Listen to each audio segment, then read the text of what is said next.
ஒரு நாள் ஒரு நரி கிணற்றில் தவறி விழுந்தது. விழுந்த அந்த நரி யாராவது வந்து தன்னை காப்பாற்றுவார்கள் என காத்திருந்தது. ஆனால் ஒருவரும் அந்த பக்கம் வரவே இல்லை.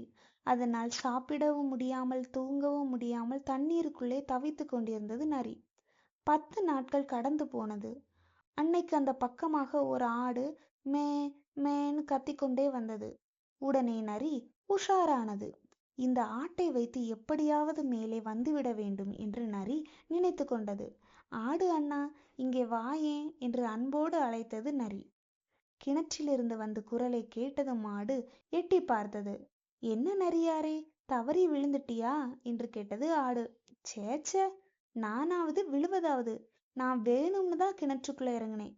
இந்த கிணற்று தண்ணி ரொம்ப நல்லா இருக்கு, நீ வேணும்னா இறங்கி வந்து குடிச்சு பாரேன் என்றது நரி. ஆடு கொஞ்சமும் யோசிக்கவில்லை. உடனே கிணற்றுக்குள் குதித்தது. நரியே, இந்த தண்ணீர் ரொம்ப நல்லா இருக்குன்னு சொன்னியே, உன்னை நம்பி வந்தேன் பாரு, இப்ப எப்படி வெளியில போறது என்று கேட்டது ஆடு. முதல்ல உன் மேல ஏறி நான் வெளியே போறேன், அப்புறம் கையை நீட்டுறேன், கையை பிடிச்சுக்கிட்டு நீயும் வெளியே வந்துடு என்றது நரி. ஆடும் ஒப்புக்கொண்டது. ஆடு மீது ஏறி நரி வெளியே வந்தது. கையை கொடு, என்னை சீக்கிரமா காப்பாத்து என்று ஆடு. உன்னை நான் எப்படி காப்பாத்துறது? எதை செஞ்சாலும் விவேகமாக புத்திசாலித்தனத்தோட செய்யணும். இப்போவாது புரிஞ்சுக்க, நான் வரேன்னு சொல்லிவிட்டு நரி கிளம்பியது. தன் முட்டாள்தனத்தை நினைத்து ஆடு வருந்தியது.